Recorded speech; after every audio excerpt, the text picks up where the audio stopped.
Welcome back to Top Gear. This is episode 7 of season 1, and today's topic is about... It's about aerodynamics and control. Alright, so let's get started. Here's our first one. The depressing Hyundai Elantra. I mean, hey, it's a small car, so if you're gonna do more than 100 on this one, it's definitely, I don't think it's gonna be a problem. But since it's an old car, it's not gonna really have a lot of aerodynamics. It's not sleek enough to have. I don't know about the control on this. Small cars don't have that much control at high speeds. They could go out of control. You could. Like you could relate this to a Mercedes Smart car. Smart is suicidal once you take it out on a main road. So this is just depression, so it's on the way. You get a smart car, then that's when you're killing yourself. But the bad thing about a smart car is the fact that if you're in an accident, the new design, it makes the engine come out so that it doesn't explode, and I don't know what happens to the driver or the passenger that's in. I mean, just turn into a cube.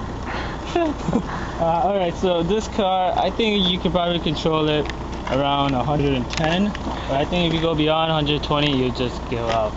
And the aerodynamics, Really you not might much. jiggle around about 80 There's that simple edge that Hyundai always does to their cars right here.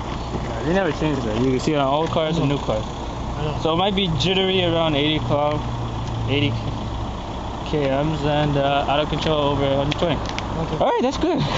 Moving on, we have a bright orange Dodge Caravan SXT. If you go 60 kilometers an hour, actually if you go 50 kilometers an hour with a van, I mean, you get the feeling that once you're on the wheel for the first time in a van, you want to push more and go 60. Oh yeah. And that's sort of like my experience with my dad's Toyota Sienna, how I drove it once, and as I went 50, I started to adapt the driving, and I just want to go more faster. Yeah. And the same way with my dad's Chevrolet Adventure. Except I never drove it, just rode in it, but he always drove slow. So every day I was like, go faster. I mean, but look, even though this is a new Dodge Caravan and not an old one, it lacks in aerodynamics. It does. It totally does. It's too bulky. It's too. I like to see you get past 70 kilometers, and the control of it. Wow. I mean, if you go over 100, you're kind of a dead man. Yeah, you're a dead one. Okay. Buick Regal LS. Well, it's not built for aerodynamics or racing. So 20 kilometers, nah. It'll just jitter on the control. I like to see it like handle 50 kilometers. Control is too secure. Alright, let's move on. That was too secure. That was good. Oh, look what we have right down there. It's a Buick Rendezvous. Yeah, it's a Buick Rendezvous. Oh man. And that's like one of the nicest SUVs right there. Set aside from the new Enclave. That I like. But the engine, it looks small. It looks like a 4-cylinder. But the thing is, I presume it's more lighter than the Enclave, right? Yeah, it is. Yeah. Aerodynamics, I'm pretty sure it's quite good. Yeah, probably better than the Enclave. Oh, here it is. Control, it seems quite, firm and that stuff. So, it's good around 100 kilometers and over. So that's good. Good thing we gotta talk about Buick, because all our Buicks we talked about are just trash. Okay, this is a taxi car. Shangy's favorite taxi car. And there's probably a reason why they made this the taxi car. Probably the fact that it has just firm control. It does have firm control. And it makes the driving a whole lot comfortable. Aerodynamics are just... Not as much. Not as much. Maybe in the sides, but not as much. Not enough. Just not enough. Control, yes. Yes. No aerodynamics. So, aerodynamics, over 60. Might shake a bit. Control, I think it'll go beyond the top speed. Good. Alright, now we got a Toyota Matrix. Now, one thing is key to remember is its name, Matrix. So it kind of tells you something about the aerodynamics. I think it has very good aerodynamics. I know for Toyota and for a hatchback specifically in this type of thing, I would say it would have good aerodynamics. Yes, especially for a baby Sienna. And the control, Same as a baby Sienna. I mean, Same with the baby Sienna, but like it's like an exponent down. yeah, it's going down. Yeah, I'm pretty sure it has good aerodynamics. Yeah. Control, yeah, it's a tad bit.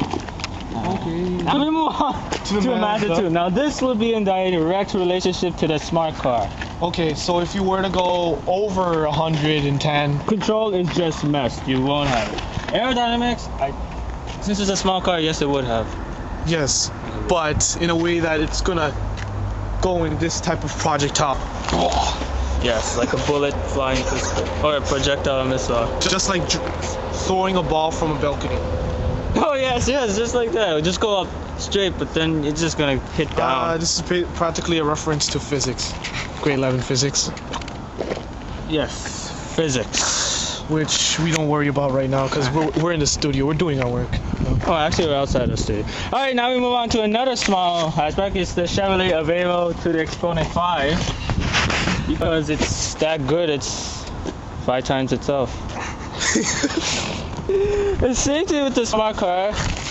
Okay, you know if it's 5 times this car, it probably has 5 times the weight of the normal one. What is the weight of the normal one? 5 times. 1 gram? 5 times of the engines used and 5 times the wheels being used. It doesn't even have 5 wheels, but okay. It has the same control as again the smart car. So over 110, you're just like a paper airplane. You don't know where you're gonna go, and you're just gonna go straight hit something. When you do corners with that car, you know you're gonna be out of control, really out of control. But the aerodynamics is quite a bit. Actually, I would say the Mazda is better in that department. Yeah. But it's not bad on this. I mean, it's due to the fact that, yeah, this is American made and that's Japanese made. Japanese are technically pretty good in aerodynamics. Alright, now we can move on to our third hatchback, the quite lovable Mercedes B200. I would say that, I mean, it's a Mercedes, right? It's probably gonna do well if it goes over 120. I mean, it's a Mercedes. It's quite different from the other two because it's quite a large hatchback. Very But large. I say it's gonna be firm if it wanted. Control is probably even better, 120. I agree with you there. Aerodynamics, no. Not as much. Because you can see how it just juts straight up from here.